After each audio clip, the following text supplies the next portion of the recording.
పిల్లలు అల్లదారవే మాయా మంత్రం తల్లిదండ్రులు తల్లిదరారే మమత మర్యాద నా మాట నమ్ము నీకు మూటలు రావు మమత మర్యాద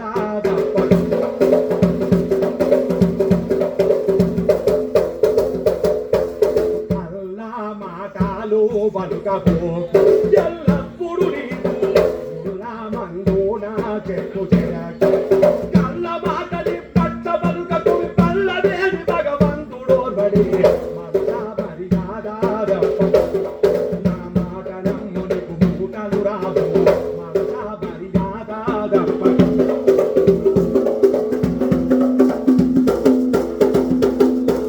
భార్య తనయులు వెంటరారు ముందారాడీదు భార్య గతురాకాశించినారు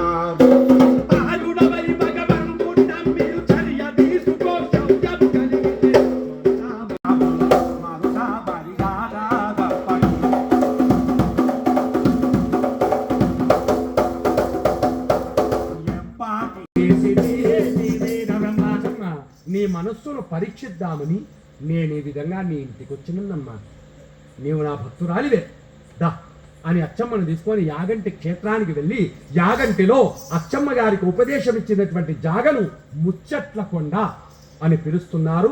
ఇప్పటికీ యాగంటికి పోతే మనము అచ్చమ్మ స్వామి మాట్లాడుకున్నటువంటి జాగ ముచ్చట్ల కొండ అని ఉంటుంది, చూడవచ్చు. అక్కడ అచ్చమ్మకు ఉపదేశం ఇచ్చాడు స్వామి. అప్పుడు అచ్చమ్మ గారు చాలా సంతోషించి స్వాముల వారిని యథావిధిగా బనగానపల్లెకు తీసుకువచ్చి, నా ఊరోళ్ళు మా స్వామిని కనపడకుండా పంపించేయమన్నారు కదా, మరి ఎవరికి కనపడకుండగా మా స్వామిని దాచిపెట్టుకుంటా నేను ఇక్కడ అని బనగానపల్లెలో అచ్చమ్మ గారు లోమటంబు తాగట్టించే లోలాక్ష్మి అందున అచ్చమ్మ గారు లోమటం గట్టించింది. లోమటం అంటే భూమికి సొరంగం. మీద యథావిధిగా మళ్ళీ నేల దున్నుకోవచ్చు, పంట పండించుకోవచ్చు.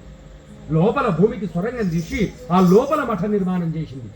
స్వామిని ఆ లోమటములో ప్రతి నిత్యము కూర్చుని పెట్టుకొని ప్రతి నిత్యము నైవేద్యములు, నారికేలములు, ఫలరసములు సమర్పించుకుంటూ అచ్చమ్మ గారు, వెంకటరెడ్డి గారు స్వామిని సేవించుకుంటూ ప్రతి నిత్యము ఆనందంగా సుఖ జీవితాన్ని గడుపుతా ఉన్నారు. ఇక్కడి వరకు ఇది స్వాముల వారికి చరిత్ర ప్రథమ భాగము, కాలజ్ఞాన సహిత కాలక్షేపము. తిరిగి రేపు ఇంకా కాస్త తొందరగా మొదలు పెట్టుకుందాం.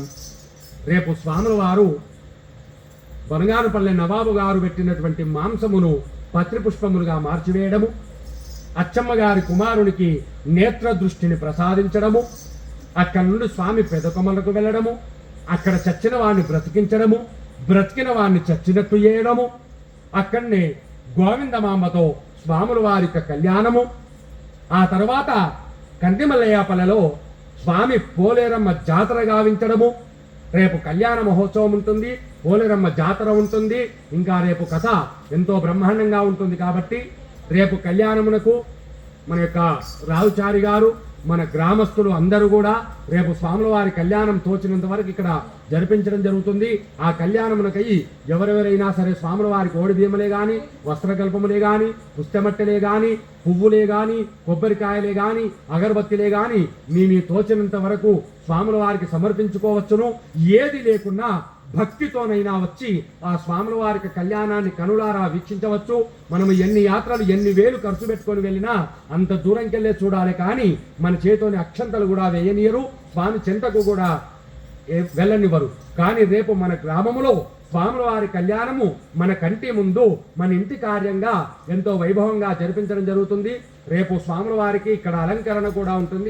సత్యనారాయణ పీఠకు ఆకులు అరటి కొమ్మలతోని మామిడాకులతోని అలంకరణ చేసి ఆ స్వామివారి యొక్క పటము ఆ సత్యనారాయణ పీఠలో పెట్టి రేపు ఒడిబియ్యములు, వస్త్రకల్పములు, పుస్తమట్టలు మీకు అన్ని తెలుసును కదా. ఆ విధంగా రేపు స్వాముల వారికి కళ్యాణం వైభవంగా ఉంటుంది. రేపు పోలేరమ్మకు నైవేద్యం కూడా తీపి ప్రసాదం ఏదైనా మీరు ఏదనుకుంటే అది తీపి నైవేద్యం కూడా చేసి పెట్టాలి. రేపు ప్రసాదం కూడా ఉంటుంది. ఇంకా కథ రేపు చాలా వైభవంగా ఉంటుంది. కాబట్టి భక్తులందరూ రేపు అధిక సంఖ్యలో పాల్గొని రేపు కూడా కార్యక్రమాన్ని విజయవంతం చేయాలని కోరుకుంటూ శ్రీ వీర బ్రహ్మచరిత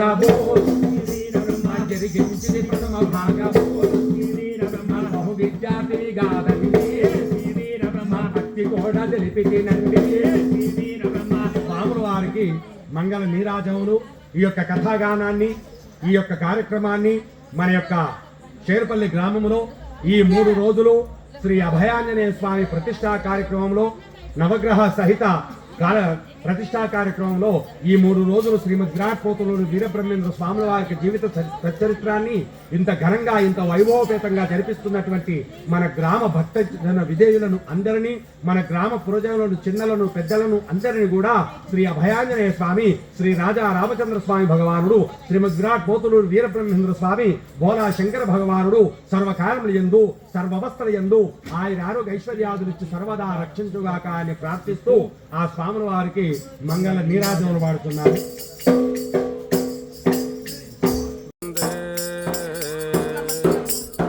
భూమినాదం గురుం భజే సర్వాభీష్టఫలప్రదం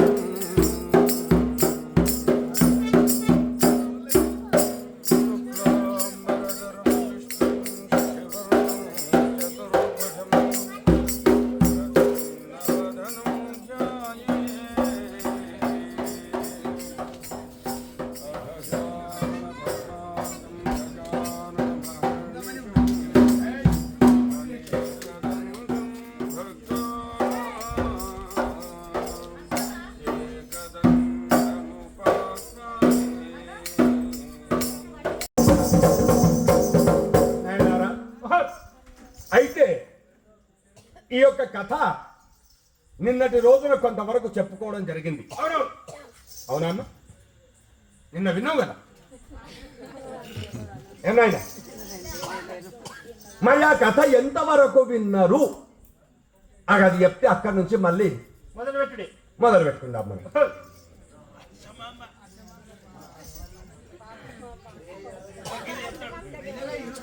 ఈ కథకి ఇంతవరకు విన్నాము అంటారే వీళ్ళు శ్రద్ధగా వింటున్నట్టున్నారు అని మాకు ఉత్సాహం ఇచ్చినట్టు అంతే.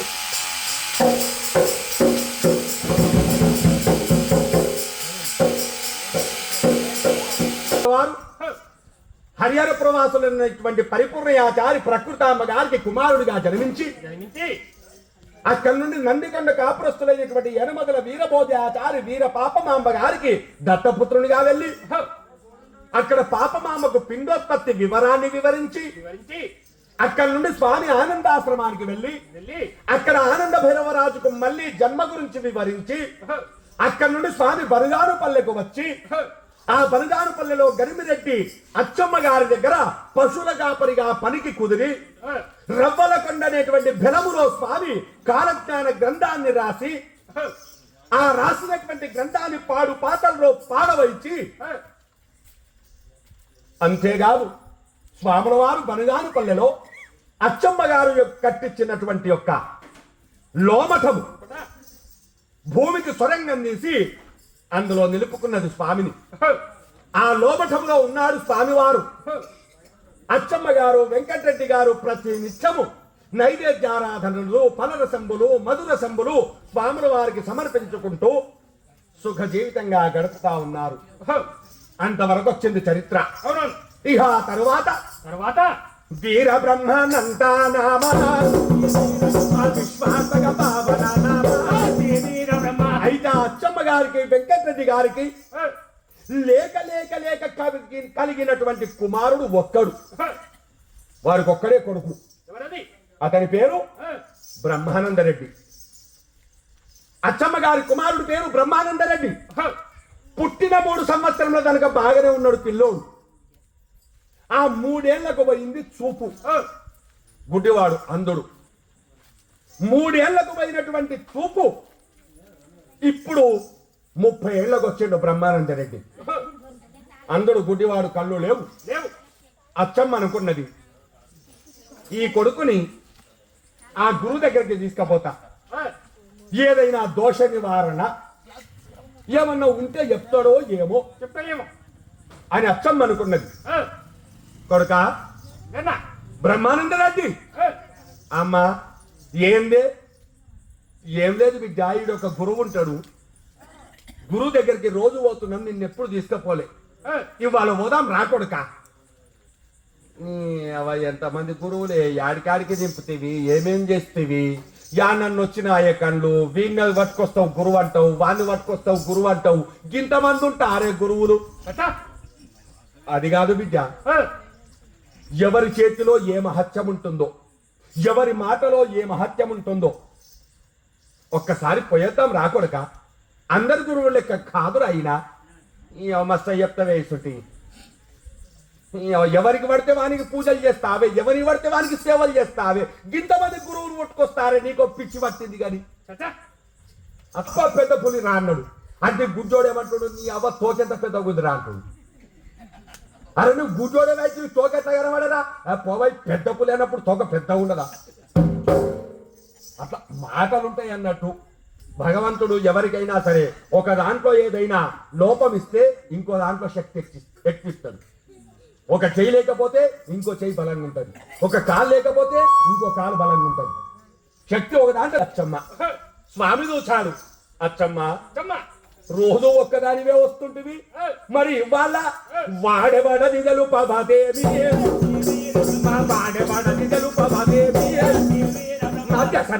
కారదమేమి వాడెవరమ్మా ఎవరు ఎంబడ పెట్టుకొని వస్తున్నావు నాయన ఎవరంటే ఏం చెప్పంటావు నాయన నా గర్భదరిద్రుడు నా కొడుకు నాయన అబ్బబ్బబ్బా నీకింత పెద్ద కొడుకున్నాడు నాకు తెలియచ్చుమా ఉంటేం లాభం నాయన వాడు ఉన్నా లేని సంబంధమే ఎందుకు గుడ్డివాడు నాయన ప్రపంచంలో పుట్టినా గిట్టిన కిందికే లెక్క ప్రపంచానికి వచ్చాడు ఏది చూడండి ఏం లాభం వాడు గుడ్డివాడు అచ్చమ్మ మరి వీని కళ్ళు రావాలంటే అసలు ఎందుకు పోయినాయి అన్న విషయం తెలుసుకోవాలి ముందు వీని దోషం ఏమున్నది మరి వీని కళ్ళెందుకు పోయినాయో నీకు తెలుసా అమ్మ నాయనా నేను వాణ్ణి కన్నా గాని వాని తలరాత కనలేదు నాయన గంట పూర్తి నాకేం తెలుస్తుంది అయితే చెప్తా విను వీని పూర్వజన్మ వృత్తాంతం తీయాలమ్మ ఇప్పుడు వీని కళ్ళెందుకు పోయినాయి అంటే వీడు పూర్వజన్మలో భీమం బొట్టనియటి వాడు భీమం బొట్టనియటి వాడు మా పీడ బ్రాహ్మణుడిగా చూడు మా చండి గజను సతిని చూడుగా మా నిండు ప్రేమ నుండేది తనిగా వీడు పూర్వజన్మలో భీమం బొట్టని చెప్పి ఒక బ్రాహ్మణుండేనమ్మ వేద బ్రాహ్మడు ఆ బ్రాహ్మణి భార్య చూస్తుంటావా నా కండిచిన గురువు గీననేనా విచిత్రంగా చూస్తుండు నాయనా గురుదేవ నమో నమః ఈ ఉన్నటువంటి లోమకములోని కింది వింతలు విశేషాలుంటే ఇంకా లోకంలో ఎన్నున్నాయో